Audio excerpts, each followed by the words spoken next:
नमस्कार, आप देख रहे हैं प्रदेश का सबसे भरोसेमंद news channel India news Uttar Pradesh Uttarakhand. मैं हूं आपके साथ अतुल प्रताप सिंह। यूपी सरकार की दूसरी सबसे बड़ी सहायक शिक्षक भर्ती परीक्षा के लिए विज्ञप्ति दिसंबर 2018 में जारी की गई, लेकिन करीब 1.5 साल के बाद जब 8 मई को इलाहाबाद हाईकोर्ट की लखनऊ बेंच ने लिखित परीक्षा का परिणाम घोषित कर 3 महीने में नियुक्ति पूरी करने का आदेश दिया तो लगा अब कोई कानूनी पेच नहीं फंसेगा। लेकिन एक बार फिर से नियुक्ति प्रक्रिया पर रोक लगा दी गई है। हाईकोर्ट की लखनऊ बेंच ने 4 गलत प्रश्नों को लेकर अभ्यर्थियों की तरफ से दाखिल याचिका पर स्टे लगा दिया है। अब इस मामले की सुनवाई 12 जुलाई को होगी। एक्सपर्ट ओपिनियन लेने के बाद हाईकोर्ट ने कहा कि विवादित प्रश्नों पर आपत्तियों को अभ्यर्थी 1 हफ्ते के अंदर राज्य सरकार के सामने पेश करें। सरकार आपत्तियों को निस्तारण करने के लिए यूजीसी को भेजे। याचिकाकर्ताओं ने कोर्ट के इस फैसले का स्वागत किया। याचिकाकर्ताओं का कहना है कि कई सवाल के उत्तर विकल्प गलत होने के कारण या फिर तरीका गलत होने के कारण सही जवाब देने के बावजूद उन्हें मेरिट में जगह नहीं मिल पाई। गलत उत्तर देने वालों को चयनित कर दिया गया है। याचिका में मांग की गई कि गलत उत्तर वाले प्रश्न हटाकर नए सिरे से मेरिट लिस्ट बनाई जाए और घोषित परिणाम रद्द किया जाए। लेकिन हाईकोर्ट के इस फैसले से काउंसलिंग करा रहे अभ्यर्थियों में निराशा छा गई। जिलेवार मेरिट जारी होने के बाद बुधवार से चयनित अभ्यर्थियों की काउंसलिंग होनी थी, लेकिन अब उस पर भी रोक लग गई। उधर कट ऑफ मार्क्स को लेकर शिक्षा मित्र संगठन ने सुप्रीम कोर्ट में याचिका दाखिल की है। उनकी तरफ से भी उनके तर्क हैं। उनका कहना है कि कट ऑफ मार्क्स की वजह से उन्हें मिला जो आखिरी मौका था वो भी छूट गया। अभी इसकी सुनवाई भी होनी बाकी है, लिहाजा आने वाले दिनों में भी यह मामला फंसता ही दिख रहा है। अब ऐसे में सवाल यह है कि शिक्षक भर्ती में देरी का असल में जिम्मेदार कौन है और इसमें क्या वाकई कोई गलत तरीके से प्रश्न रखा गया था, जो कि अब कोर्ट सुनवाई तो करेगा, लेकिन उसके पहले इस पर एक्सपर्ट ओपिनियन भी लेनी है। हम इसी पर करेंगे बड़ी बहस।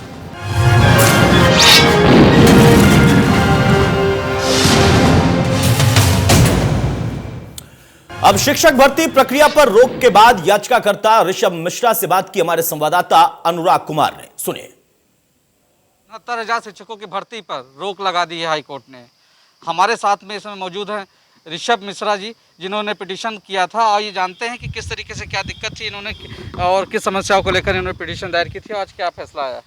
जी, माननीय न्यायालय ने हमारे द्वारा जो भी प्रश्नों पर आपत्ति दर्ज की थी उस पर प्रथम दृष्टागत उसको गलत मानते हुए उस प्रश्नों को यूजीसी कमेटी को सौंपा है। तब तक उनकी रिपोर्ट आने तक जो भी प्रक्रिया थी, जो उत्तर कुंजी के अनुसार चयन प्रक्रिया चल रही थी, उस पर रोक लगा दी है। और जब तक डेट जो है अगली सुनवाई की जो डेट है, तारीख है, वो 12 जुलाई से लगाई। तो इस रोक लगने से कैसे देखते हैं, आपको किस तरीके से राहत मिली है? हम माननीय न्यायालय का इस फैसले का स्वागत करते हैं और आशा थी हमारी, पूर्णतः विश्वास था कि माननीय न्यायालय इस पर उचित कदम उठाएगा और जितने भी पीड़ित अभ्यर्थी हैं उनको न्याय मिलेगा। इससे साफ है कि आप देख सकते हैं कि किस तरीके से पिटीशन करता ऋषभ मिश्रा ने बताया कि इनको लोगों को परेशानी थी कुछ प्रश्नों को लेकर, जिसके लिए इन्होंने हाई कोर्ट में याचिका दायर की थी। आज हाई कोर्ट में सुनवाई के बाद इस 69,000 भर्ती पर रोक लगा दी गई, जिसके बाद गोंडा जिले में शिक्षकों की काउंसलिंग हो रही थी, वो 4 बजे के बाद उसको रोक दी गई है। अब देखने वाली बात होगी कि हाई कोर्ट आगे क्या फैसला देगा, जिससे 69,000 शिक्षकों की भर्ती फिर से शुरू हो पाएगी या नहीं। गोंडा से अनुराग कुमार सिंह, इंडिया न्यूज। सूबे में अब वहीं इस मामले में राजनीतिक बयानबाजी शुरू हो गई है। नेता प्रतिपक्ष राम गोविंद चौधरी और कांग्रेस विधायक दल की नेता आराधना मिश्रा ने क्या कहा, जरा वो भी सुनिए। कोर्ट का निर्णय तो पर कोई टिप्पणी नहीं कर सकता, लेकिन छात्रों के लिए दुर्भाग्यपूर्ण है। ये भर्ती हम लगते हैं कि 16 से चल रही है और हमेशा कोई ना कोई बहाना लेके लोग माननीय न्यायालय में चले जाते हैं। तो ये दुर्भाग्यपूर्ण है और लगता है कि इस बेकारी के ज़माने में नौजवानों को, पढ़े लिखे लोगों को नौकरी मिलनी बड़ी मुश्किल हो गई है। कोई ना कोई त्रुटि तो होती ही है। अगर त्रुटि मानव से न हो तो भगवान हो जाए। तो छोटी छोटी त्रुटियों के लिए माफ़ भी करना चाहिए मानव को। इसलिए हम इस जो रोका गया है हम इसको दुर्भाग्यपूर्ण मानते हैं, लेकिन माली न्यायालय का फैसला है, इसलिए हम कोई टिप्पणी इस पर नहीं कर सकते। एक बार फिर असत्य की हार हुई है और सत्य की जीत हुई है। जिस तरह से पूरे जब से ये इस परीक्षा हुई थी लगातार 2016 से इस पर प्रश्न चिन्ह लगाए जा रहे थे और इस वर्तमान सरकार में भी माननीय मुख्यमंत्री जी ने विधानसभा के अंदर भी उनके मंत्रियों ने विधानसभा के बाहर भी लगातार ये वो कहते रहे कि इसमें कोई कहीं गड़बड़ी नहीं है, बहुत ट्रांसपेरेंट रहा है सब कुछ। जबकि जो शिक्षक थे, अभ्यर्थी थे, उन लोगों ने इस पे लगातार प्रश्न चिन्ह लगाया, सवाल उठाया था। और मैं मानती हूँ कि आज ये एक बड़ा फैसला उच्च न्यायालय लखनऊ खंडपीठ की तरफ से आया है, जिसमें उन्होंने पूरी प्रक्रिया पर रोक लगा दी। जबकि आज से काउंसलिंग शुरू थी। कहीं ना कहीं सरकार पर जो भ्रष्टाचार के आरोप लगते थे, जीरो टॉलरेंस की बात जो सरकार करती थी, आज वो स्पष्ट हो गया। कोर्ट का निर्णय तो क्या कह रहे हैं और कांग्रेस की तरफ से आराधना मिश्रा ने क्या कहा, लेकिन सवाल इस बात का है कि देरी के लिए जिम्मेदार कौन है? सब कुछ अगर ट्रांसपेरेंट था तो फिर आखिर दिक्कत क्या है? हालांकि मामला कोर्ट के पास पहुंच चुका है। कोर्ट इस पर एक्सपर्ट ओपिनियन के बाद अगली तारीख पर सुनवाई करेगी और फिर अपने हिसाब से निर्णय देगी। लेकिन उन काउंसलिंग में पहुंचे अभ्यर्थियों के बारे में सोचिए। आज इस दौर में एक उम्मीद की किरण जब जगी थी, पिछले दिनों जब भर्ती की बात शुरू हुई और उसके बाद अब जो कोरोना काल में काउंसलिंग के लिए तमाम छात्र पहुंचे, उसी दिन याचिका लगाकर इस पर जब रोक लग जाती है तो उनके लिए वाकई झटका है। लेकिन दूसरा पक्ष भी है, जो याचिका करता है उनका कहना है कि हमारे भी अधिकार हैं और हमने जो पॉइंट जनरेट किए हैं वो बिल्कुल वैलिड पॉइंट हैं, उसमें कोई दिक्कत नहीं है। हालांकि कोर्ट को निर्णय लेना है और यूजीसी कमेटी बताएगी कि हां प्रश्न पूछने के तरीके गलत थे या सही थे, या फिर उसमें कई विकल्प अगर नहीं दिए गए हैं तो ऐसा क्यों हुआ, यह त्रुटि कैसी है और इस त्रुटि के बाद अब इसका समाधान क्या होगा। हमारे साथ कुछ खास मेहमान हैं, उनसे मैं आपको तारुफ कराता हूं। चर्चा में आगे बढ़ते हैं। अमरेंद्र नाथ त्रिपाठी साहब हमारे साथ हैं, अधिवक्ता हैं, जो कि शिक्षक भर्ती मामला है उसमें याचिकाकर्ताओं की तरफ से। बहुत स्वागत है अमरेंद्र नाथ जी आपका। नवाब खान साहब विधायक सपा के हमारे साथ हैं, बहुत स्वागत है खान साहब आपका भी। सबसे पहले अमरेंद्र जी, शुरुआत में आपसे कर रहा हूं, आपत्ति जो है, अब चूंकि कोर्ट उस पर सुनवाई करेगी और कोर्ट उसके पहले एक्सपर्ट ओपिनियन को भी देखेगी, जिसके लिए समय दे दिया गया है, लेकिन क्या पॉइंट्स हैं, किन पॉइंट्स पर आप लोगों ने आपत्ति की है? कितने सवाल हैं जो कि गलत तरीके से पूछे गए हैं या फिर उस सवाल का सही विकल्प नहीं दिया गया है?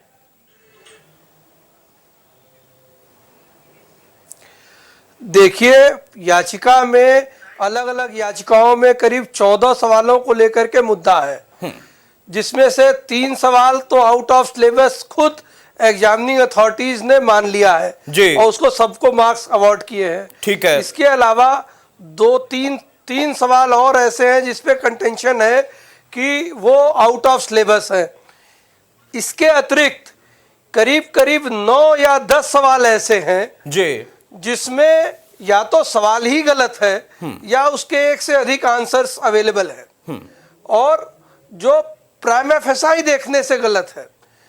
सवाल में जो हिंदी वर्जन है और इंग्लिश वर्जन है उसमें ही अंतर है। हिंदी वर्जन में सवाल कुछ और दे रखा है, इंग्लिश वर्जन में सवाल कुछ और दे रखा है। और सरकार ने और एग्जामिनिंग अथॉरिटी ने, जिसने खुद ये प्रोविजन कर रखा था कि जो पहले टेंटेटिव आंसर सीट जारी की गई थी आंसर की, उस पे जो लोग ऑब्जेक्शन करेंगे उसका वो एक्सपर्ट ओपिनियन लेके उसका निस्तारण करेंगे जी। किसी भी ऑब्जेक्शन का इन्होंने निस्तारण नहीं किया है और कोर्ट में जो एक्सपर्ट्स की ओपिनियन कोर्ट में पेश की गई, कोर्ट ने अपनी फाइंडिंग दी है कि वो ओपिनियन प्रॉपर नहीं है। उन एक्सपर्ट्स ने उसके पीछे कोई रीजनिंग नहीं दी, कोई डॉक्यूमेंट्री एविडेंस नहीं दिए। आधे आधे सेंटेंसेस में एक एक दो दो शब्दों में एग्जामिनिंग अथॉरिटी के आंसर को उन्होंने सही करार दे दिया, जबकि बेसिक शिक्षा परिषद की अपनी किताबों में, एनसीईआरटी की किताबों में दूसरे उत्तर आ रहे हैं। यहां तक कि कुछ एक सवाल को लेकर के खुद एडवोकेट जनरल ने एडमिट किया कि सवाल तो गलत है लेकिन वो नियरेस्ट आंसर है। ये नहीं चल सकता ऑब्जेक्टिव क्वेश्चंस में। जब ऑब्जेक्टिव क्वेश्चंस होते हैं तो उसके आंसर्स क्लियर कट होने चाहिए कि जब जो भी कैंडिडेट अपीयर हो रहा है एग्जाम में वो उन सवाल को देखते ही आंसर समझ जाए और उसका आंसर तुरंत दे सके। अगर उसमें जरा भी एम्बिग्युइटी है तो वो ऑब्जेक्टिविटी मिस कर जाती है और ऑब्जेक्टिव क्वेश्चन पेपर के पैटर्न का जो पर्पस है वो फुलफिल नहीं होता है। ठीक है, नवाब खान साहब, क्या कहेंगे आप? 16 से प्रक्रिया शुरू और अभी भी आज कोरोना काल में एक बहुत अच्छी बात थी कि हां, काउंसलिंग के लिए बच्चे पहुंच रहे थे और उसी दिन उनके लिए झटका है। लेकिन दूसरा पक्ष भी है जो कि अधिवक्ता महोदय रख रहे हैं उन याचिकाकर्ताओं की तरफ से कि उनके साथ भी तो अन्याय है। अगर ट्रिकी सवाल इस तरीके के हों और वहां पर वंचित रह जाएं कुछ छात्र जो कि जान रहे थे जवाब लेकिन ट्रिक में फंस गए, या कुछ प्रश्न आउट ऑफ सिलेबस चले जाएं वो खुद माना जा रहा, तो वहां पर तो उनका नुकसान है। लेकिन दोनों ही पक्षों को अगर हम देखें तो दोनों के ही नुकसान की बात है और इसमें सबका नुकसान ही है। सरकार आपके दौर की, सरकार इनके दौर की या किसी दौर की, ये कहती है कि हम निस्तारण कर लेंगे। आज आपकी पार्टी की तरफ से रामगोविंद चौधरी साहब ने कह दिया ये दुर्भाग्यपूर्ण है, तो दुर्भाग्यपूर्ण तो उनके लिए भी है जिनको पता होते हुए जवाब वो फंस गए सवाल में। देखिए, जहां तक माननीय उच्च न्यायालय का प्रश्न है, माननीय उच्च न्यायालय ने जो भी आदेश दिया है जी उसका सब सम्मान करते हैं। माननीय उच्च न्यायालय के आदेश का हम भी सम्मान करते हैं, आप भी सम्मान करते हैं, याचिकाकर्ता भी सम्मान करते हैं और जिनके खिलाफ है वो भी सम्मान करते हैं जी। तो इसमें तो हम कोई टिप्पणी नहीं कर सकते क्योंकि माननीय उच्च न्यायालय का मामला है और माननीय उच्च न्यायालय ने जो अंतरिम आदेश पारित किया है वो किसी के हित में जाएगा और किसी के अहित में जाएगा। लेकिन कहीं ना कहीं प्रक्रिया में कहीं ना कहीं कोई ना कोई गड़बड़ी हुई होगी, तभी माननीय उच्च न्यायालय ने ये अंतरिम आदेश जारी किया है। नहीं, गड़बड़ी तो हुई होगी, लेकिन इस गड़बड़ी का निस्तारण क्यों नहीं हुआ? ये प्रक्रियाएं तो ऐसी होनी चाहिए जो ट्रांसपेरेंट हो, वो आपकी सरकार के दौर में या किसी के दौर में हो। यहां पर इन गलतियों से उन बच्चों का ज्यादा नुकसान हो गया जो कि काउंसलिंग सेंटर तक पहुंच गए थे इस कोरोना काल में। ये त्रुटि तो कम से कम दूर की जा सकती है ना, इसके लिए तो ट्रांसपेरेंट एक नियम हो सकता है। जो जीरो टॉलरेंस की सरकार है, जो कहती है भ्रष्टाचार मुक्त ये सरकार, यही इसका जवाब देगी कि जो त्रुटियां थी उन्हें दूर करके ही काउंसलिंग के लिए बच्चों को बुलाया जाता, जबकि कोरोना काल में सोशल डिस्टेंसिंग का इतना पालन करना पड़ रहा है और कोरोना काल में हर आदमी भयभीत है कि कहीं मैं कोरोना से पीड़ित ना हो जाऊं।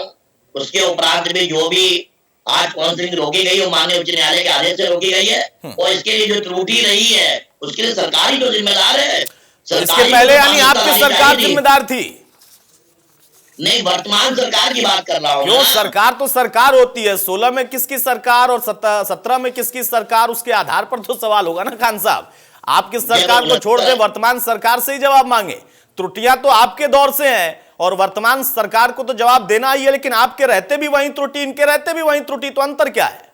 लेकिन इस समय जो वर्तमान सरकार है जिसने काउंसलिंग का ऑर्डर दिया है उससे तो देखना चाहिए था जो उसकी अथॉरिटीज थी जो काउंसलिंग करा रही हैं, जो रिजल्ट आया है उसकी ज्यादा लायबिलिटी है। ठीक है, उनकी ज्यादा लायबिलिटी। हमारे साथ डॉक्टर सत्यपाल सिंह साहब जुड़ चुके हैं, बीजेपी के सांसद। बहुत स्वागत है डॉक्टर साहब आपका। और अमरेंद्र नाथ त्रिपाठी साहब अधिवक्ता महोदय कुछ कहना चाह रहे हैं, लेकिन उसके पहले मैं चाहूंगा सांसद जी का एक कमेंट हो जाए। डॉक्टर सत्यपाल सिंह, देखिए नवाब खान साहब ने कह दिया मामला कोर्ट का है तो वो सम्मान करेंगे, हम सब सम्मान करते हैं और करना भी चाहिए। मैं तो हमेशा सम्मान करता हूं, जब 3 तलाक पर फैसला आता है मैं तब भी सम्मान करता हूं और आज इस मुद्दे पर भी सम्मान करता हूं।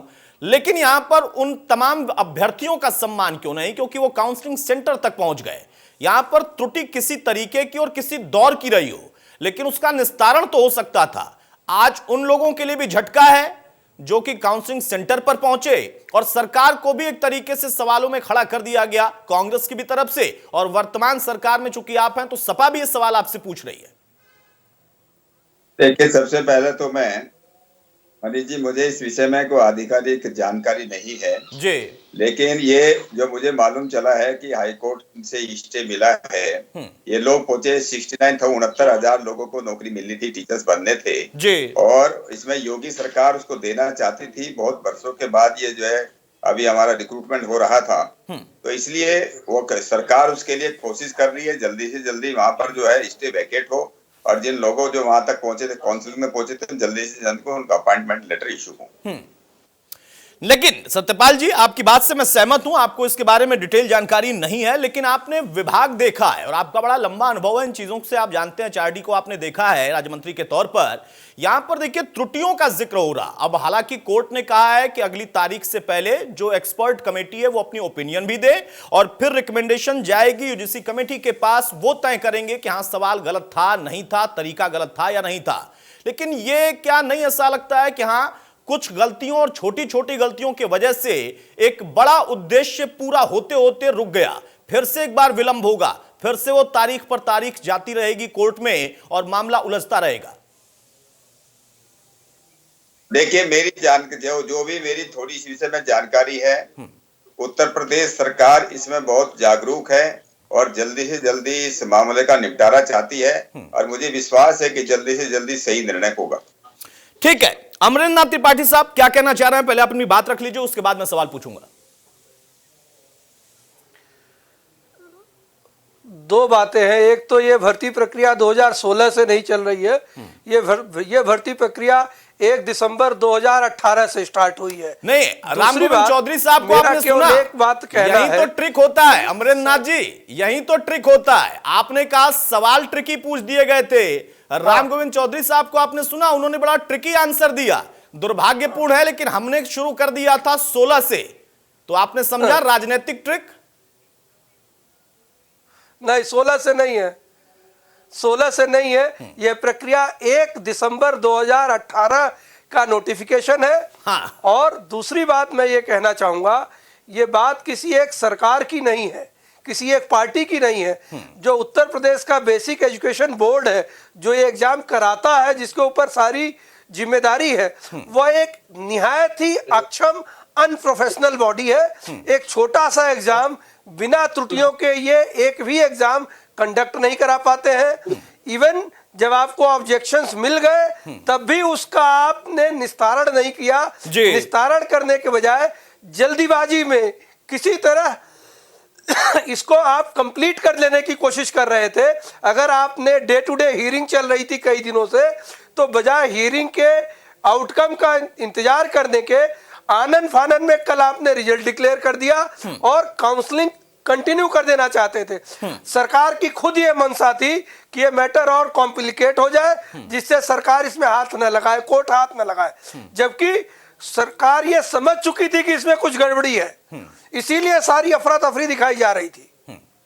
सत्यपाल जी, इसका तो जवाब देना पड़ेगा, क्योंकि यहां पर एक सवाल आया है सरकार पर। बाकी आपने कहा और खुद अमरेंद्र नाथ त्रिपाठी ने भी कहा कि किसी सरकार की बात नहीं है, लेकिन एक बोर्ड होता है, एक व्यवस्था बनाई गई है, एचआरडी मिनिस्ट्री अगर उसके अंतर्गत कोई व्यवस्था है या किसी मंत्रालय के अंतर्गत कोई व्यवस्था है, यूजीसी का अपना काम करने का पैटर्न है। बार बार खामियों की वजह से कोई भी पार्टी सत्ता में बैठी हो उस पर निशाना आ जाता है। उद्देश्य यह था कि लोगों को इस भर्ती प्रक्रिया में जल्द से जल्द शामिल कराया जाए, उनको एक राहत मिले। सरकार ने इसको अपने तरीके से जब कोशिश भी किया लड़ाई में, तो भी वहां पर मंशा साफ दिखी। हालांकि अमरेंद्र जी कह रहे हैं कि मंशा साफ नहीं थी, कॉम्प्लिकेटेड किया गया, लेकिन अब यहां पर जवाब तो आप ही का बनेगा ना, सरकार में आप ही। देखिए, जैसे मैंने पहले कहा था, उत्तर प्रदेश के जो माननीय शिक्षा मंत्री हैं वो इस बात का सीख जवाब दे सकते हैं, उनको हमको लेना चाहिए था जी। मैं इस विषय पे जैसे मैंने कहा, हमारी नीयत साफ है, हमारे योगी जी की नीयत साफ है और योगी सरकार की जो है उत्तर प्रदेश सरकार की नीयत साफ है और ज्यादा से ज्यादा लोगों को जो है रोजगार देना चाहते हैं, तो इसलिए उनकी नीयत पर कोई भी संदेह करना मेरे विचार से गलत है। लेकिन डॉक्टर साहब, सवाल यह है ना कि आप कह रहे हैं कि जो संबंधित व्यक्ति हैं वहीं जवाब दे, मैं इस बात से पूरी तरह से सहमत हूं, लेकिन मैं आपसे ये इस वजह से सवाल बार बार पूछ रहा, यूजीसी को लेकर देखिए, आप लोगों की सरकार बनने के बाद तमाम तरह के बदलाव किए गए, बहुत सारे कानून थे उनको खत्म किया गया, बहुत सारे अलग अलग विभागों में बहुत सारे ये चेंजेस किए गए हैं। कई बार ये प्रश्न उठ चुका है, आज ये भर्ती प्रक्रिया पर रोक या विवाद है इसलिए मैं सवाल नहीं पूछ रहा, कई बार उनके काम करने पर जो उनका पैटर्न है उस पर प्रश्न उठ चुका है, उसको बदलने की तो जरूरत थी। पिछले दिनों में कई मामले उलझते हुए दिखे थे, सरकार ने उस पर गंभीरता भी केंद्र की दिखाई थी, लेकिन फिर से वही पैटर्न दिखाई दे रहा है। देखिए, सरकार जहां तक यूजीसी का, दूसरा जो है भारत सरकार जो है जिसको हम बोलते हैं कि एजुकेशन हाई कमीशन बनाने की बात है, ये न्यू एजुकेशन पॉलिसी लाने की बात है, इसमें केंद्र सरकार इस विषय में बहुत ज्यादा गंभीर है और मुझे लगता है जल्दी जो आप लोग चाहते हैं कि अच्छा बदलाव आए वो आएगा। ठीक है, नवाब खान साहब, आप देखिए जवाब चाहते हैं डॉक्टर सत्यपाल सिंह सांसद बीजेपी के, उनका कहना है कि संबंधित व्यक्ति जवाब देंगे, लेकिन मंशा साफ है। आपके नेता की मंशा साफ नहीं थी।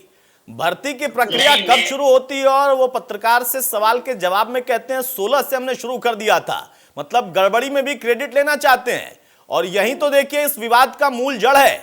ट्रिकी क्वेश्चन पूछ दिए गए थे कुछ, उस पर भी विवाद है। आपने तो पूरी प्रतिक्रिया ही ट्रिकी दे दी। मेरा स्पष्ट मानना है कि जब से समाजवादी पार्टी की पिछले विगत वर्षों में सरकार रही, उसकी नीति भी सही साफ थी और नियत भी साफ थी। ठीक है। सबसे ज्यादा रोजगार के अवसर यदि किसी सरकार में उपलब्ध हुए हैं हमारे देश के छात्रों को, नौजवानों को, तो वो अखिलेश जी की सरकार में हुए हैं। इसका मैं उदाहरण देना चाहता हूं कि शिक्षा मित्रों को लेकर सरकार की कितनी नियत साफ थी कि 1,75,000 शिक्षकों को शिक्षक बनाने का काम किसने किया था। वो अलग बात है कि सुप्रीम कोर्ट या इलाहाबाद हाई कोर्ट ने उन्हें हटा दिया, लेकिन यदि योगी सरकार की नियत साफ होती तो उनका जो मानदेय 10,000 रुपए तय किया है, निर्धारित किया है, यदि वो छात्रों के जो शिक्षक हैं वो भी पाठन पाठ्य का कार्य करते हैं, यदि उनकी नियत साफ होती उनका मानदेय भी बढ़ा सकते थे। 10,000 की जगह 20,000, 25,000 रुपए का मानदेय निर्धारित कर सकते थे। लेकिन इस सरकार की रोजगार देने में न नीति साफ है न नियत साफ है। खान साहब, अब नीति और नियत की अगर बात करेंगे तो हमें भी पता है कि शिक्षा मित्रों का वो जो खेल था, जिस पर उसी कोर्ट ने, जिसका आप अभी तक सम्मान कर रहे थे, अगर रोक लगाई थी तो इसी आधार पर लगाई थी कि गड़बड़ी किस पैमाने पर हुई थी। और जिसको आप 10,000 दे सकते थे उसको आपने 40 तक कर दिया था, वहां पर भी बंदर बांट ही थी। लेकिन आप कहते हैं कि आपकी नीति साफ थी, इनकी खराब है। ये तो हर पार्टी जब सत्ता में आती है तो यही कहती है कि हमारी नीति अच्छी है, और जो विपक्ष में होता है वो कहता है नहीं, नीति खराब है, हमारी नीति अच्छी थी। कोर्ट जब कहता है तो फिर सभी सम्मान करते हैं। रोजगार के अवसर उपलब्ध, रोजगार का मतलब ये नहीं होता है ना सर कि एक अक्षम व्यक्ति को एक सक्षम व्यक्ति से ज्यादा आप अगर कर देंगे तो वो मामला कोर्ट में जाएगा, तो ऐसे ही फैसले आएंगे जिसको आज आप कह रहे हैं कि हम सम्मान करते हैं या दुर्भाग्यपूर्ण है उन बच्चों के लिए जो कि काउंसलिंग सेंटर पर पहुंच गए थे। ये कई पहलू हैं, उस पर हम चर्चा कई बार कर चुके। अमरेंद्र नाथ जी, यहां पर देखिए जो आपत्ति आपने कहा 14 प्रश्न, उसमें से 3 आउट ऑफ सिलेबस माने गए, 3 और हैं, और कमोबेश इस वक्त 8-9 प्रश्नों को लेकर विवाद है। यहां पर एक चीज तो देखिए चर्चा में ही साबित हुई कि राजनीति की ट्रिक कैसे होती है। कोई कहता है कि 16 शुरू हो गई थी और हमने ये करना शुरू कर दिया था, और किसी का कहना है, और आपने ही बताया कि सरकार के दौर में शुरू हुआ, वहां पर क्या गड़बड़ियां हैं उस पर आप लोगों ने आपत्ति की। लेकिन यहां पर एक सवाल भी है, जो आप लोगों ने आपत्ति की है उस पर कोर्ट सुनवाई करेगा। मैं चर्चा उस पर जरूर करना चाहूंगा कि क्या जो प्रश्न पूछने का तरीका है वो ट्रिकी नहीं हो सकता। ये तो जानने के लिए भी पूछा जा सकता है कि जो व्यक्ति परीक्षा दे रहा उसको सटीक जानकारी है या नहीं है। अगर पूछा गया कि फला व्यक्ति अध्यक्ष था या स्थायी अध्यक्ष कौन था, और अस्थायी का जिक्र नहीं है लेकिन उसका नाम कॉलम में है, विकल्प में है, तो वहां पर तो अध्यक्ष स्थायी को ही माना जाएगा। यस। और देखिए एक मुद्दा और भी है, जो जिस सवाल की आप बात कर रहे हैं, डॉक्टर सच्चिदानंद सिन्हा चेयरमैन थे, पहले दिन चेयरमैन अडॉप्ट किए गए थे कॉन्स्टिट्यूएंट असेंबली के। प्रेसिडेंट तो वो कभी थे ही नहीं। कॉन्स्टिट्यूएंट असेंबली के पहले दिन की जो डिबेट है, अगर हम उसको देखें तो उसी में प्रेसिडेंट के रूप में डॉक्टर राजेंद्र प्रसाद का ही नाम आया है जी। तो ये दुर्भाग्यपूर्ण बात यह है कि सिलेबस जो आपको पूछना है वो केवल 12वीं तक का सिलेबस है, कुछ गिने चुने सब्जेक्ट हैं, इसमें भी आपका लंबा चौड़ा विभाग है, ढेर सारे एक्सपर्ट हैं, फिर भी आप सही सवाल चूज नहीं कर पाते हैं।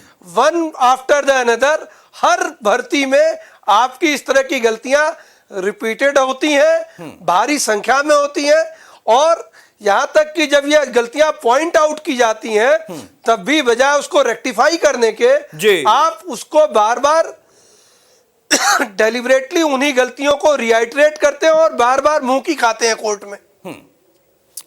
ठीक है, लेकिन अमरेंद्र नाथ त्रिपाठी साहब, दो चार जो प्रश्न हैं उसमें कुछ तो साफ तौर पर दिखते हैं कि गलत तरीके से या गलत पूछा गया है, लेकिन कुछ प्रश्नों को ट्रिकी तौर पर पूछा गया है, जिसमें से एक का मैंने जिक्र भी किया और आपने बताया भी कि हां उसमें क्या तरीका हो सकता था और क्या सही चीज थी। ये आपत्तियां जब ये परीक्षा होती है या किसी भी तरह की परीक्षा में, उसके बाद से लेकर लगातार फिर विवाद भी हो गया और फिर भर्ती की प्रक्रिया शुरू होने का दिन आ जाता है, उस बीच में इसका निस्तारण ना करके इसको दबाने का क्या प्रयास किया गया था? अगर मान लीजिए मानवीय भूल भी है तो इसको सुधारा जा सकता था, फिर वहां पर क्यों नहीं ये तत्परता दिखी? देखिए, सुधारा जा सकता था नहीं, सुधारने का एक मैकेनिज्म उस गाइडलाइन में था और एक्सपर्ट से ओपिनियन लेने का प्रोविजन उसमें था जी। आपने तथाकथित रूप से एक्सपर्ट की ओपिनियन भी ली, लेकिन उस एक्सपर्ट ने, कोर्ट ने अपनी फाइंडिंग में भी आज कहा है कि उस एक्सपर्ट ने एक्सपर्ट से जो एक्सपेक्टेड होता है अपनी ओपिनियन देने के लिए, उसने अपनी वो जिम्मेदारी नहीं निभाई। उसने उसके पीछे न कोई रीजनिंग दी, न कोई डॉक्यूमेंट दिया, दो शब्द में, आधे वाक्य में, आधे सेंटेंस में उसने ओपिनियन दे दी और इतनी एब्सर्ड ओपिनियन दे दी जिसको, और उसने ओपिनियन केवल जो बोर्ड का पहले से दिया हुआ आंसर था उसी को जस्टिफाई करने के लिए केवल हाँ में हाँ मिला दिया। तो कोर्ट ने फाइंडिंग दी है कि जो एक्सपर्ट थे वो उस पर खरे नहीं उतरे, उस स्टैंडर्ड। ठीक है, यानी जिस एक्सपर्ट पर जिम्मेदारी थी उन्होंने ही अपनी जिम्मेदारी को बखूबी नहीं निभाया है। ये आप लोगों ने जब बात रखी तो कोर्ट ने भी इस पर अपनी फाइंडिंग्स दी हैं, कोर्ट ने भी अपनी बात रखी और इसीलिए एक्सपर्ट ओपिनियन के लिए कोर्ट ने कहा भी है। डॉक्टर सत्यपाल सिंह, आपने कहा कि योगी सरकार, मोदी सरकार की मंशा ठीक है, बिल्कुल सही बात है, क्योंकि जब योगी सरकार के दौर में भर्ती की प्रक्रिया शुरू होती है या फिर ये भर्ती निकाली जाती है और तब से लेकर अब तक राजनीतिक तौर पर जो भी हो, लेकिन एक आम व्यक्ति ने कहा कि इससे बड़ा और अच्छा कदम कोई नहीं हो सकता था, ये आपकी उपलब्धि हो सकती थी, लेकिन 3-4 प्रश्नों के चक्कर में आपकी उपलब्धि भी नहीं है और ना ही उन बच्चों के लिए जो कि पहुंच चुके थे काउंसलिंग सेंटर पर, उनके लिए राहत है। समाजवादी पार्टी कहती है दुर्भाग्यपूर्ण है, जवाब आपसे मांगती है। कांग्रेस ने तो यहां तक कह दिया कि यह असत्य की हार हुई है और सत्य की जीत हुई है, लेकिन जीत उन लोगों की तो नहीं हुई जो कि पास भी हुए, मेरिट में भी आए और काउंसलिंग सेंटर पर पहुंचकर फिर वापस लौट आए। यहां पर तो उन त्रुटियों को सुधारने की जिम्मेदारी उस विभाग पर ही थी। अगर पैटर्न गलत है, तरीका गलत है या कुछ मानवीय भूल भी है तो उसको उसमें से माइनस किया जा सकता था। सरकार को यहां तो दखल देना चाहिए था, मामला कोर्ट तक जाता ही नहीं।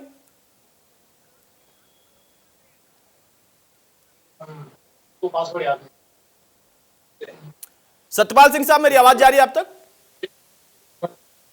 हेलो सिंह साहब, आप सुन पा रहे हैं मुझे? नहीं, आपकी आवाज नहीं सुनी, मैं तो गड़बड़ हुआ। डॉक्टर सत्यपाल, अब मेरी आवाज सुन पा रहे हैं आप? हेलो हेलो, चले, शायद मेरी आवाज उन तक नहीं जा रही है। मैं चाहूंगा जल्दी से उनका फोन फिर से जोड़ दिया जाए, कनेक्ट कर दिया जाए। नवाब खान साहब, जो बात यहां पर कही जा रही है, कांग्रेस इसको दूसरे तरीके से रख रही, समाजवादी पार्टी के नेता ने तो क्रेडिट लेने की बात कर दी और आप सीधा पूछ रहे हैं कि चूंकि मामला कोर्ट का है वो अलग विषय है और हम भी कहते हैं, लेकिन सरकार से तो उम्मीद हो सकती है। यहां पर चाहे आपके दौर की कई भर्तियां हो, वहां भी इसी तरीके की मानवीय भूल थी और उसके वजह से ही या फिर उसमें भी कुछ गलतियां थी, उसकी वजह से ही वो मामला कोर्ट में जाता है। सरकार आखिरी वक्त तक कहती रहती है सब सही है और हमने भर्ती कराई, बड़ी उपलब्धि है। जब मामला कोर्ट में चला जाता है तो आप कहते हैं कि नहीं, अब कोर्ट ने कह दिया तो हम क्या करें, हमारी नीयत ठीक थी। अगर आपकी नीयत ठीक थी तो इनकी भी ठीक है या फिर दोनों की नहीं है। और कमियों को छुपाना सबसे बड़ी गलती है। कमियां हो सकती हैं, राम गोविंद चौधरी ने बहुत अच्छी बात कही कि अगर मानव से भूल नहीं होगी तो भगवान हो जाएगा, लेकिन भूल के सुधार तो हो सकती है। अतुल जी, जहां तक समाजवादी पार्टी की सरकार का सवाल था, 2016 में ये भर्ती प्रारंभ की थी जी। 2017 के बाद हम चले गए थे, योगी जी की सरकार आ गई थी, 3 साल का समय व्यतीत हो गया। अरे नवाब खान साहब, 16 में नहीं शुरू की थी भाई। अमरेंद्र नाथ त्रिपाठी साहब अधिवक्ता एक बार स्पष्ट कर चुके हैं, इसीलिए तो मैंने जानबूझ के पूछा था। जब मैंने प्रतिक्रिया वो सुनाई तभी मैंने पूछा भी था। 16 का तो विषय ही नहीं है, 18 से शुरू हुई और छोड़िए वो विषय, वहां क्रेडिट लेते देते रहिए। यहां मैं ये पूछ रहा हूं कि त्रुटियां हो सकती हैं, कमियां हो सकती हैं आपके दौर में भी, इनके दौर में भी, लेकिन उसको सुधार तो सकते हैं ना। जिस भर्ती में त्रुटि नहीं हुई, कौन से एग्जाम का रिजल्ट लीक नहीं हुआ, कौन सा पर्चा लीक नहीं हुआ, इस योगी जी की सरकार में मुझे एक बता दीजिए जिस भर्ती के लिए। आपके सरकार का एक बताऊं, आपकी सरकार का भी आप एक बता दीजिए कौन सी में लीक नहीं हुई, या तो आपने शुरू ही नहीं की। मेरा वो प्रश्न ही नहीं है सर, मैं उस विवाद में नहीं जाना चाहता। यहां पर राजनीति नहीं करना है। आप भी कह रहे हैं ना कि दुर्भाग्यपूर्ण है उन बच्चों के लिए, हम उस पर सकारात्मक चर्चा कर रहे हैं। मैं बिल्कुल नहीं चाहूंगा आज राजनीति और चीखने चिल्लाने का मौका है। आप इनका पूछेंगे तो मैं तो ये आपसे पूछूंगा, आप में कितनी भर्तियां हो गई और हुई तो कौन सी भर्ती विवाद में नहीं आई, और अगर हो भी गई आपने कर दिया तो कोर्ट ने उस पर रोक लगा दी। दोनों का वही हाल है। अतुल जी, प्रश्न ये नहीं है, प्रश्न ये है कि जो आज का विषय है इन शिक्षकों की भर्ती को लेकर जो माननीय उच्च न्यायालय ने अंतरिम आदेश लगाया है, जो त्रुटियां की वो इसका जवाब तो सरकार ही देगी ना कि उन्होंने उसको माननीय बोर्ड को क्यों नहीं सुधारा। दुर्भाग्यपूर्ण है उनके लिए जिनको वंचित हो गए, वो वंचित जो इसके कैटेगरी में आ रहे थे, जो पास क्वालिफाई कर जाते हैं, उनके लिए भी तो दुर्भाग्यपूर्ण है ना। बिल्कुल, वो भी तो इससे वंचित रह जा रहे थे। तो मेरा ये मानना है कि माननीय भूल इंसान से हो सकती है, लेकिन माननीय भूल को सुधारा भी जा सकता है। यदि ये सुधारा जा सकता था, जैसा भी अभी एक्सपर्ट की कोई, अभी आप बता रहे थे अमरिंदर जी कि एक्सपर्ट ने जो बहुत छोटी सी अपनी फाइंडिंग दी है और इतनी बेतुका फाइंडिंग दी है जिससे कोर्ट भी सेटिस्फाई नहीं हो पाया, तभी उसने ये इंटरिम आदेश जारी कर दिया। यदि वो माननीय भूल पहले सुधार ली जाती तो शायद आज ये दिन देखने को नहीं मिलता। बिल्कुल सही कहा आपने कि अगर ये मानवीय भूल सुधार दी जाती तो ये दिन देखने को नहीं मिलता। इसके पहले के भी कई ऐसे ही सवाल थे, आपकी भी वो मानवीय भूल या सरकार की ये बार बार कहने की आदत आपके दौर के सरकार की भी कि नहीं हमने किया है, सब सही है, नियम कायदे से है, नियम कानून के दायरे में है। बाद में जब मामला कोर्ट में गया तो पता चला कि नियमों की तो धज्जियां उड़ी हुई हैं। बहरहाल अमरनाथ त्रिपाठी साहब, मेरा सवाल अब आपसे है, सरकार के अलग पहलू होते हैं, पार्टियां एक दूसरे के ऊपर आरोप प्रत्यारोप लगाएंगी, लेकिन यहां पर उन तमाम अभ्यर्थियों के भविष्य की बात है, उनके भी जिन्होंने याचिका लगाई है क्योंकि उनको लगा कि उनके अधिकार का हनन है या उनके साथ गलत हो रहा, और उनके साथ जो कि काउंसलिंग सेंटर पर पहुंच गए थे। यहां इन दोनों प्रकरण में क्या उम्मीद की जा सकती है, क्योंकि अब तक जितना हुआ कमियां उजागर होने के बाद एक्सपर्ट ओपिनियन जिस तरीके से दे दी गई, लगा था कि हां अब इसमें कोई अवरोध नहीं आएगा, लेकिन एक झटके में वो पूरी प्रक्रिया रुक जाती है। इसमें क्या उम्मीद आप कर रहे हैं और कैसे कर रहे हैं? राजनीति यहां पर कहां हो गई और किसके साथ हो गई? देखिए, दो बातें हैं। एक चीज तो साफ तौर से देखने में आ रहा है कि सरकार ने कोरोना संकट में जो आपात स्थिति है इसका लाभ उठाने की कोशिश की कि जल्दी से जल्दी, इससे पहले कि अभ्यर्थी कोर्ट पहुंच पाए और किसी तरह की कोई रोक लगवा पाए, हम इस भर्ती को कंप्लीट कर दें। यह बहुत दुर्भाग्यपूर्ण था।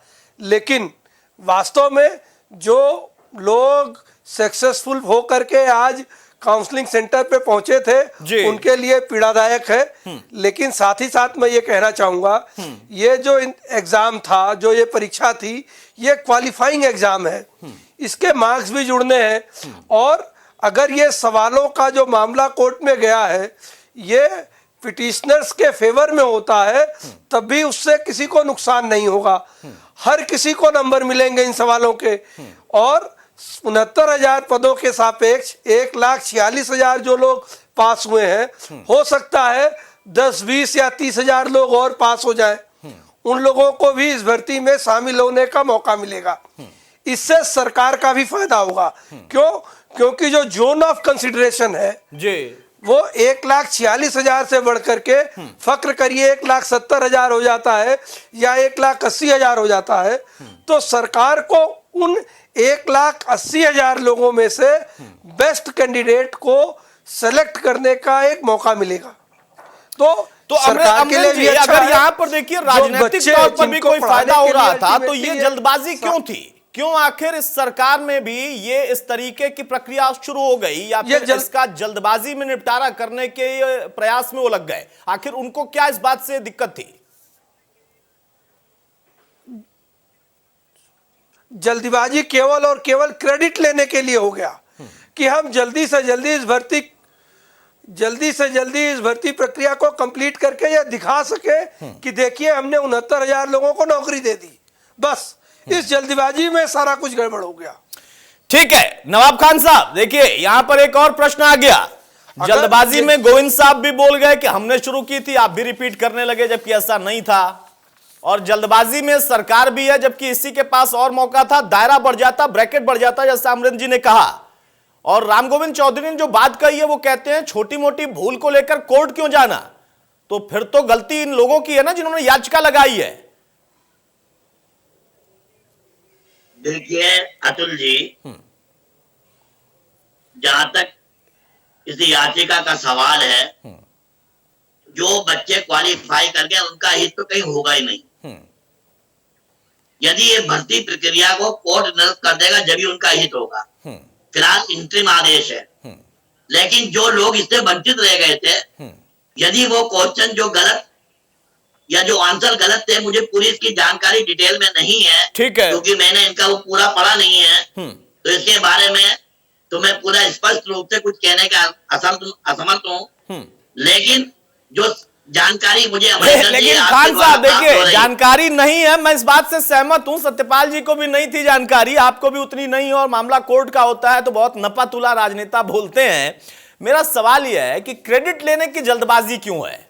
आप कहते हैं कि हमें क्रेडिट दो, हमने शुरू की थी, जबकि ऐसा नहीं है। सरकार ने अभी की जो है उसने भी जल्दबाजी दिखा दी है, जबकि उसके पास और बड़ा ब्रैकेट बनाने का दायरा था। यह जल्दबाजी तो क्रेडिट लेने की है ना, इस पर तो बोलिए। जो आप करना चाहते थे वही वर्तमान सरकार करना चाह रही है। ये तो सतपाल जी को जवाब देना चाहिए, क्यों क्रेडिट लेना चाहती है? अब 16 में आपने शुरू कर दिया था, उस पर आप जवाब दे नहीं रहे। अमरिंदर जी ने कहा कि नहीं था ऐसा, प्रक्रिया तो 18 में शुरू हुई थी, तो आप भी क्रेडिट लेना चाहते हैं? मेरी सरकार ने जितने रोजगार के अवसर इस प्रदेश में, अरे मैं रोजगार पर चर्चा नहीं कर रहा हूं भाई, आपका काम बोलता था, मुझे पता है। मैंने कब कहा रोजगार? मैंने तो चर्चा ही नहीं की रोजगार पर।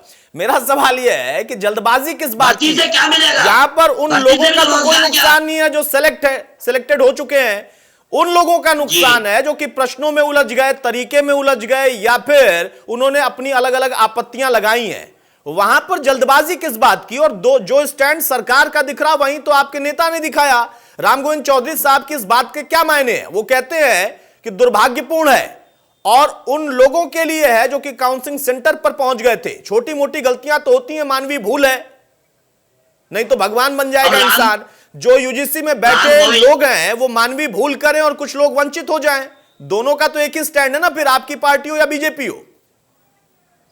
नहीं, राम गोविंद चौधरी जी ने किस विषय पर क्या ये जवाब दिया है ये तो मैं नहीं कह सकता, वो मेरे नेता हैं।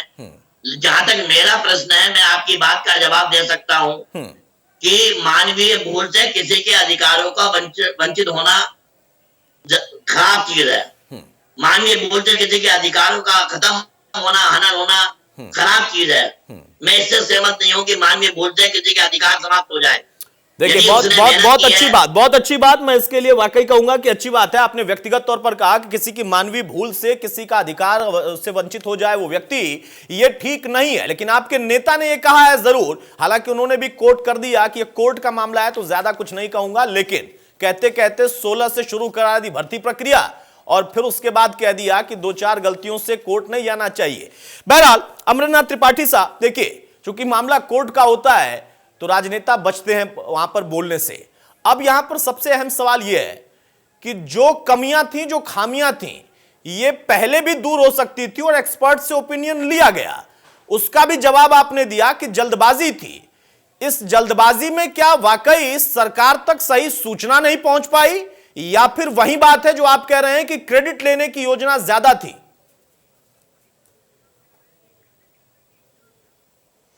मुझे लगता है केवल क्रेडिट लेने की बात थी, क्योंकि कुछ गलतियां तो इतनी अपेरेंट है जो कोई भी बता सकता है। और सरकार के पास इतने बड़े महान विभूतियां हैं उनको सलाह देने के लिए, बड़े बड़े वकील हैं, सब कुछ है। कुछ गलतियां इस तरह की है कि पीसीएस के एग्जाम में दूसरा आंसर दिया गया, टीईटी के एग्जाम में उसी सवाल का दूसरा आंसर था और यहाँ आपका एक्सपर्ट दूसरा आंसर दे।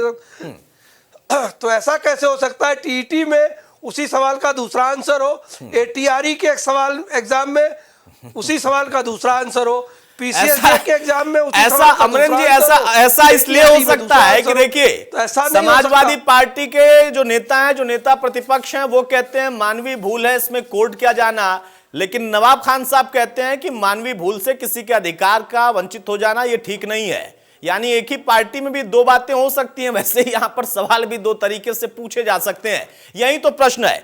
बहरहाल हमारे साथ डॉक्टर रविंद्र शुक्ला, बीजेपी के पूर्व मंत्री भी जुड़ चुके हैं। डॉक्टर रविंद्र शुक्ला साहब, एक बार फिर से एक बड़ा अच्छा कदम था जो कि विवादों में आ गया है। हालांकि कोर्ट इसका निपटारा करेगा, फैसला जो करना है वो कोर्ट को करना है, हम सिर्फ चर्चा कर रहे हैं। 69,000 भर्ती और फिर उसमें बच्चे काउंसलिंग सेंटर तक पहुंच जाए, वो अभ्यर्थी पहुंच गए, लेकिन कुछ याचिकाकर्ता हैं जिन्होंने सवालों को लेकर जो पूछने का तरीका है उनको बात रखी है कोर्ट में कि इसकी वजह से उनके साथ न्याय नहीं हो रहा।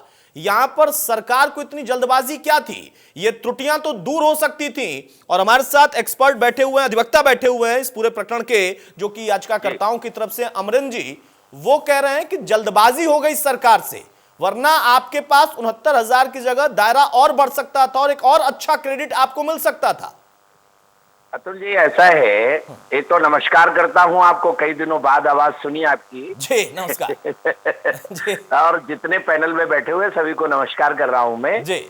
निश्चित रूप से देखिए, चूक तो हुई है, इसको स्वीकार करने में कोई गुरेज नहीं है। लेकिन हमारी सरकार का पूरी तरह से जो मोटिव था जी, वो कहीं भी गिल्टी नहीं है। हमारी सरकार ये चाहती थी कि 69,000 लोगों को इस समय जब कोरोना का इतना बड़ा संकट है, बेरोजगारी बढ़ गई है, इन घरों में कम से कम चूल्हे में ठीक तरीके से भोजन बनने लगे, ऐसे घरों के 69,000 अभ्यर्थी जो बहुत दिनों से अटके पड़े थे, उनको कोर्ट के आदेश के बाद उनको तत्काल लेने की बात चल रही थी, इसलिए जल्दबाजी हो रही थी। अब कोर्ट ने जो निर्णय दिया है वो देगा निर्णय, उसको शिरोधार्य है। अब चूंकि उन्होंने उसको रिजर्व कर लिया था, अगर वो उसी दिन हो गया होता तो ये जल्दबाजी नहीं होती, लेकिन रिजर्व कर लिया था। ऐसा लग रहा था कि कोर्ट इसमें स्टे नहीं देगा। सबकी यही मेरी स्वयं जो है बेसिक शिक्षा मंत्री जी से बात हुई थी, तो वो स्वयं कह रहे थे कि शायद स्टे इसमें मिलने वाला नहीं है। तो इसलिए ये कर रहे थे कि भाई 69,000 लोग कम से कम नौकरी पर पहुंच जाएं। तो निश्चित रूप से उन लोगों को तो बहुत निराशा हुई है, इसमें किसी तरह का संदेह नहीं। लेकिन न्यायपालिका तो सबसे ऊपर है, उसका सम्मान सबको करना पड़ेगा। बिल्कुल। देखिए, बड़ी बात कही है। हमारे साथ आप बने रहिए रविंद्र शुक्ला जी। अमरेंद्र नाथ जी, देखिए यहाँ पर जो बात उठ रही थी और उसमें राजनीति भी प्रवेश कर गई थी। हालांकि मैंने रोक दिया था कि आज इस मसले पर कम से कम कोई राजनीति नहीं, लेकिन रविंद्र शुक्ला जी ने, जो कि इस मामले से जुड़े भी रहे हैं, उन्होंने स्पष्ट कहा और स्वीकार भी किया कि हाँ चूक हुई है, लेकिन मंशा गलत नहीं थी। चूक इस वजह से हुई है क्योंकि इस कोरोना काल में बहुत जल्दी से जल्दी 69,000 उन लोगों के लिए एक अच्छी व्यवस्था हो जाए, ये जल्दबाजी का मोटो था। आप सहमत हैं इस बात से? और सरकार की नीयत इस वक्त कम से कम इसको लेकर जो थी वो रविंद्र जी ने स्पष्ट किया। देखिए, रविंद्र जी ने एक बात तो एडमिट की कि मैटर परसों ही रिजर्व हो गया था। जी, परसों हियरिंग कोर्ट में शाम को 5 बजे तक चली थी जी, और इनको कैसे लग गया कि कोर्ट स्टे नहीं देने जा रही है। अगर कोर्ट को स्टे नहीं देने की कोई मंशा होती तो लगातार कई दिन तक चल रही है ना, प्रक्रिया तो पहले से चल रही मेरे मित्र। बिना लंच किए कोर्ट ने सुनवाई की, लंच में भी कोर्ट उठी नहीं थी परसों। और आज कोर्ट ने अपनी मंशा जाहिर कर दी थी कि आज सवेरे इसका जो भी आदेश होगा वो आ जाएगा। फिर क्या ये जल्दीबाजी थी कि परसों 5 बजे जजमेंट ऑर्डर रिजर्व हुआ था और रात में 11 बजे आपने रिजल्ट डिक्लेयर कर दिया। 2 दिन वेट कर सकते थे आप। नहीं, आपकी मंशा केवल और केवल मामले को उलझा देने की थी। जी नहीं, बिल्कुल।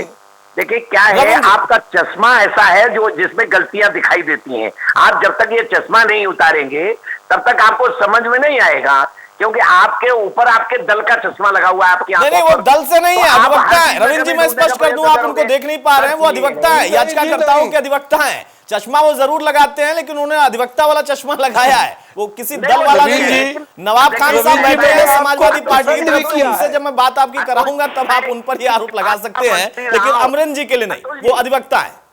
अतुल जी, मैं इसी विभाग का मंत्री रहा हूं और अधिवक्ता भी हूं जी। एक बात बताऊं कि इसी विभाग का मंत्री रहा हूं, और ये जो बीएड बीटीसी विशिष्ट बीटीसी है, ये हम ही ने चालू की है। लाखों लोगों को नौकरी दी है, इनको मालूम होगा, आदरणीय अधिवक्ता जी को। और ऐसे लोगों को घर से उठा करके नौकरी दी, माने लाखों लोगों को, एक बार तो 97,000 लोगों को नौकरी घर से उठा के दी, और किसी का किसी को कोई परेशानी नहीं हुई। लेकिन कहीं मानवीय चूक के कारण अगर ये दिक्कतें हुई, ये निश्चित है कि इतने 69,000 लोगों को आज क्या कैसा लग रहा होगा, कल्पना करिए आप। बिल्कुल, न्यायपालिका तो न्यायपालिका है, उसका आदर तो सबको करना पड़ेगा। लेकिन रविंद्र जी, एक बहुत छोटा सा सवाल, चूंकि आप बहुत अच्छे से इन चीजों को समझते हैं और इन चीजों पर आपने काम भी किया हुआ है, यहां पर जो एक सवाल है, आपकी नीयत अच्छी थी, आपकी मंशा अच्छी थी, लेकिन जब ये मामला कोर्ट तक था, वहां पर नहीं लगता कि जल्दबाजी होगी, जिसको आप कह भी रहे हैं। आपने कहा कि उम्मीद नहीं थी कि स्टे आएगा, 2 दिन तो रुका जा सकता था, कम से कम उनको परेशानी नहीं होती जो काउंसलिंग सेंटर तक पहुंच गए। अतुल जी, क्या है कि अच्छाई के लिए अश्वत्थामा हतो नरोबा कुंजरोबा कहा जाता है, ये हमारे शास्त्र बताते हैं। ये अच्छाई थी। 69,000 लोगों को नौकरी देना, अगर हम दे देते, 4 दिन और रुक जाता कोर्ट का निर्णय, और ये 69,000 लोग नौकरी पर अगर पहुंच जाते तो बाकी चीजें जो ज्यादा होता, तो जो रह जाते उनके बारे में कोर्ट से निर्णय दे देता। तो इसमें कहीं हमारी नीयत खराब नहीं थी, केवल 69,000 लोगों को हम नौकरी पर पहुंचाना चाहते थे, और अच्छी नीयत के साथ हमने ये काम किया था। अच्छी नीयत के लिए अगर हमारे ऊपर उंगली उठाई जाए तो ये छिद्रान्वेषण के अतिरिक्त और कुछ नहीं कहा जाएगा। ठीक है, नवाब खान साहब, आप कुछ कहेंगे इस पर? रविंद्र जी ने बहुत स्पष्ट तरीके से इस बात को रख दिया, और उन्होंने ये भी स्वीकार किया कि हाँ चूक है, लेकिन नीयत खराब नहीं थी। हम चाहते थे कि 69,000 को तत्काल, और बाकी अगर कोर्ट में मामला है, कुछ आगे आएगा तो उससे भी हम निपटेंगे, उस पर भी नीयत साफ है सरकार की। लेकिन आपको तो नीयत में ही खोट दिख रही थी। खान साहब, माननीय अधिवक्ता जी ने बड़े स्पष्ट कहा है कि जब 2 दिन पहले तक शाम को 5 तक कोर्ट ने हेयरिंग करी और मामला रिजर्व कर दिया, तो सरकार को क्या जरूरत थी कोरोना के आपातकाल में? क्या कोर्ट के निर्णय का इंतजार नहीं करना चाहिए था? यदि कोर्ट के निर्णय का इंतजार करने के बाद किसी की पीड़ा का भान होगा तो आप ये बात नहीं करेंगे। तो पीड़ा तो आज भी रुके जनाब, करिए जो बेरोजगार है, उनकी पीड़ा उन्हें आपने परेशान किया। यदि आज भी तो वो पीड़ा खत्म नहीं हुई, अरे ये तो निर्णय हो जाएगा, लेकिन सरकार इसमें कहाँ पे दोषी हो गई भाई? सरकार दोषी नहीं, सरकार की नीयत के पर सवाल खड़ा हो रहा है। सरकार इसमें सरकार क्या नीयत इसमें खराब थी, जरा बता दीजिए खान साहब। शुक्ला जी, इसमें क्या नीयत खराब थी सरकार की? शुक्ला जी, मैंने आपको बड़ी गंभीरता से सुना। ठीक है, बोलिए खान साहब, बोलिए खान साहब, बोलिए। शुक्ला जी, जब कोर्ट ने अपना फैसला सुरक्षित रख लिया और ये कोरोना का आपातकाल चल रहा है, तो उन विद्यार्थियों को कितनी कष्ट हुआ होगा जाने में। और आज भी कोर्ट के निर्णय से वो रोजगार के अवसर तो रुके नहीं रुके, वो नौकरियां रुकी नहीं रुकी। यदि सरकार के फैसले के बाद, कोर्ट के निर्णय के बाद सरकार फैसला करती तो शायद ज्यादा अच्छा होता। आज के ठीक है, शुक्ला साहब इसका जवाब देंगे बहुत जल्दी से, समय थोड़ा कम है। मैंने केवल खान साहब से एक प्रश्न किया कि इसमें हमारा हित क्या था। 69,000 लोगों को नौकरी मिल जाती, उसकी बाई मिलती, यही इतना हित होता। तो 69 कि लोग प्रशंसा करें, अच्छा काम करें हम, जिससे लोग जय जयकार करें, ये तो हमारा उद्देश्य ये था। इसमें यही हमारा स्वार्थ था। शुक्ला जी, कहीं ना कहीं निर्णय, शुक्ला जी, माननीय न्यायालय ने जब अपना निर्णय रख दिया तो 2 दिन का इंतजार करने की आपको जरूरत नहीं थी। आपने उन भारतीयों को लेकिन खान साहब आप डॉक्टर रविंद्र शुक्ला से जो पूछ रहे हैं, उन्होंने पहले कमेंट में स्वीकार भी कर लिया कि हाँ चूक थी, लेकिन क्या मंशा थी ये भी बता दिया। आपके नेता, आप व्यक्तिगत तौर पर कह रहे हैं कि नहीं, मानवीय भूल से किसी का नुकसान ना हो, बिल्कुल सही बात है, होना भी नहीं चाहिए, संविधान के दायरे में यही बात आती है। लेकिन आपके नेता ने, जो कि नेता प्रतिपक्ष हैं सदन में, वो ये कह रहे हैं कि चूक होती है, त्रुटियां होती रहती हैं मानव से, उस बीच में उन लोगों का भी ख्याल रखना चाहिए जो कि शुक्ला जी की सरकार ने रखा, उनकी पार्टी ने रखा। उनका मोटो था कि 69,000 को तत्काल और बाकियों की बात आगे चलती रहेगी। जो आपकी मंशा है वही तो उनकी भी मंशा थी, तो फिर खोट कहां है? ठीक बात। मंशा कैसे हुआ है? यदि माननीय न्यायालय ने अपना निर्णय रद्द किया तो इन्हें क्या माननीय न्यायालय के निर्णय का इंतजार नहीं करना चाहिए था? अब ये राम गोविंद चौधरी साहब से आप पूछिए ना, आपके पार्टी के नेता हैं, आपके नेता हैं, मैंने तो उनकी बात को कोट करके आपसे सवाल पूछा है, वो भी तो यही कह रहे हैं ना, दुर्भाग्यपूर्ण है। गोविंद जी से बात करके अतुल जी, माननीय राम गोविंद चौधरी ने किस प्रश्न के उत्तर में ये बात कही? अरे इसी प्रश्न के उत्तर में ये बात कही है भाई, अभी तो सुनवाया मैंने इंट्रो में ही, उनको भी सुनवाया, आराधना मिश्रा को भी सुनवाया मैंने। उन्होंने, राम गोविंद चौधरी ने स्पष्ट कहा है मामला कोर्ट का है, हम इस पर कुछ ज्यादा नहीं बोलेंगे, हम इतना जरूर बोलेंगे कि ये दुर्भाग्यपूर्ण है, बाकी कोर्ट बताएगा। कोर्ट के मामले में कोई भी किसी के बोलने का अधिकार नहीं है, तो कोर्ट का सम्मान करना नहीं, सम्मान तो सबको करना पड़ेगा ना, इसलिए तो मैंने कहा कि कोर्ट का कोई भी फैसला होता है सम्मान करना पड़ता है। लेकिन अगर 3 तलाक का मामला है तो बात कुछ और हो जाती है। यहाँ पर इस मामले में सरकार की नीयत गलत है, ये अलग अलग पहलू हो जाते हैं खान साहब ना, आप भी बखूबी समझते हैं। बहरहाल बहुत जल्दी से अमरिंदर त्रिपाठी साहब, एक फाइनल कमेंट आपका, उसके बाद शुक्ला जी का सवाल सिर्फ इतना कि बीजेपी के नेता, पूर्व मंत्री और उसी विभाग से जुड़े रहे, बहुत बारीकी से इस पूरे मामले से भी वो वाकिफ हैं। उनका कहना है कि मंशा ये थी, उसमें हम मानते हैं कि हमने जल्दबाजी कर ली, लेकिन अब आगे हमारी नीयत खराब नहीं है। अगर वहां पर मामला कोर्ट से तय होता है, सेटल होता है तो भी ठीक, या फिर सरकारी स्तर पर भी इस पहलू को सही कर लिया जाएगा। उम्मीद कर सकते हैं एकदम कोर्ट ने एकदम टाइम स्पेसिफिक इंस्ट्रक्शंस दिए हैं यूजीसी को और एक्सपर्ट्स को अपनी ओपिनियन देने के लिए। ओपिनियन आते ही ये मैटर बहुत लंबा खींचने वाला नहीं है, और हम उम्मीद करते हैं कि जेन्युइनली सिलेक्टेड लोग, जिनके भी मेरिट में क्वालिटी पॉइंट्स अधिक होंगे, वो 69,000 लोग जल्दी से जल्दी इस भर्ती में नौकरी पाएंगे। ठीक है शुक्ला जी, फाइनल कमेंट आपका। यहाँ पर देखिए त्रुटियां हो सकती हैं, और एक सवाल और भी उठा था, चूंकि आपने कहा, आपने बताया भी कि विभाग से आप जुड़े रहे हैं, यहाँ पर इन प्रक्रियाओं को क्यों नहीं दुरुस्त कर लिया जाता? एक अच्छी मंशा आपकी सरकार, किसी भी सरकार के दौर में, और कुछ लोगों की ऐसी गलती जिसको सुधारा जा सकता था, उसके लिए मौका भी मिला, एक्सपर्ट को जिम्मेदारी दी गई, कोर्ट ने भी माना कि एक्सपर्ट ने अपनी जिम्मेदारी नहीं निभाई है, आज फिर से एक्सपर्ट ओपिनियन की नौबत आ गई है। यहां पर उन लोगों पर तो जिम्मेदारी तय करनी चाहिए ना, वो किसी भी सरकार में। अतुल ये कोर्ट के निर्णय के बाद ही नियुक्तियां होने जा रही थी। बिल्कुल बिल्कुल, ये प्रक्रिया बहुत लंबे समय से चल रही है। सरकार की मंशा थी कि 69,000 लोगों को ऐसे समय में, जब पूरा एक एक घर आर्थिक संकट से जूझ रहा है, ऐसे समय ये नौकरी देकर के हम इतने 69,000 परिवारों को के घर में रोशनी पहुंचा देंगे। उद्देश्य केवल इतना था, और अच्छे उद्देश्य के लिए किया गया कोई भी काम गलत, माने उसमें त्रुटियां हो सकती हैं, लेकिन उस पर उंगली नहीं उठाई जा सकती है। हमारी मंशा पर, हमारे जो हमारी इरादा था, उस पर आप प्रश्न अगर लगाते हैं तो निश्चित रूप से आप ठीक नहीं करते। और एक बात जान लीजिए, जैसा अभी आदरणीय त्रिपाठी जी ने कहा कि ये जो है कोई रुकने वाला काम तो नहीं, 4 से 10 दिन से ज्यादा टाइम नहीं लगेगा, 15 दिन लग जाएगा, इन सबको नौकरी तो मिलने ही वाली है। हाँ, ये जरूर है कि और अभी तो बहुत सारी नौकरियां हैं, इनको हम चाहते हैं कि 1 वर्ष के अंदर कम से कम 2 लाख से ऊपर शिक्षकों को नौकरी मिल जाए, ये हमारी सरकार की मंशा है।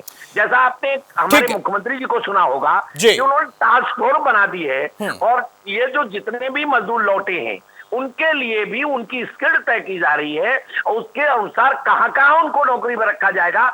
1.5 वर्ष के अंदर आपको चमत्कार दिखाई पड़ेगा। ठीक है, बिल्कुल। चमत्कार को तो नमस्कार भारत में किया ही जाता है। शुक्ला जी, आप भी जानते हैं, आपका तो लंबा अनुभव है, लेकिन आपका इतना भी अनुभव होगा। आप कह रहे हैं उंगली नहीं उठ सकती, राजनीति में उंगली ना उठे, ये तो अपने आप में उंगली उठाने वाला प्रश्न आपने कर दिया, जवाब दे दिया। राजनीति तो होती ही है, अच्छे पर भी उंगली और खराब पर तो उंगली नहीं, पता नहीं क्या क्या उठ सकता है, लेकिन राजनीति में सब कुछ होता है। बहरहाल आपने स्पष्ट माना भी, ये अच्छी बात थी। ये बहुत कम होता है कि हाँ चूक को कोई स्वीकार करे, लेकिन उसमें मंशा आगे क्या है। समाजवादी पार्टी भी यही चाहती है कि हां जो रुक गया वो आगे बढ़ जाए और उसमें जो वंचित रह गए उनको भी लाभ मिल जाए, और यही सरकार की भी मंशा है। तो ये बहुत सुखद बात है कि हां राजनीतिक दल भी एक ही मंशा रखते हैं कम से कम इस मामले पर, और यही मंशा अमरिंदर जी की है याचिकाकर्ताओं की तरफ से। बहुत शुक्रिया डॉक्टर रविंद्र शुक्ला साहब आपका, नवाब खान साहब आपका, अमरिंदर त्रिपाठी साहब आपका। तो 69,000 जो भर्ती का मामला था वो फिलहाल अभी स्टे के दौर में तो आ गया, लेकिन यहां पर स्पष्ट एक चीज सरकार की तरफ से भी है, उस पार्टी की तरफ से भी, और खुद यहां पर जो कोर्ट ने स्पष्ट आदेश दे दिया है कि आप इसको एक्सपर्ट्स के पास भेजिए, पर जो खामियां हैं वो दूर कर दी जाएंगी, इसकी उम्मीद हम कर सकते हैं। नमस्कार।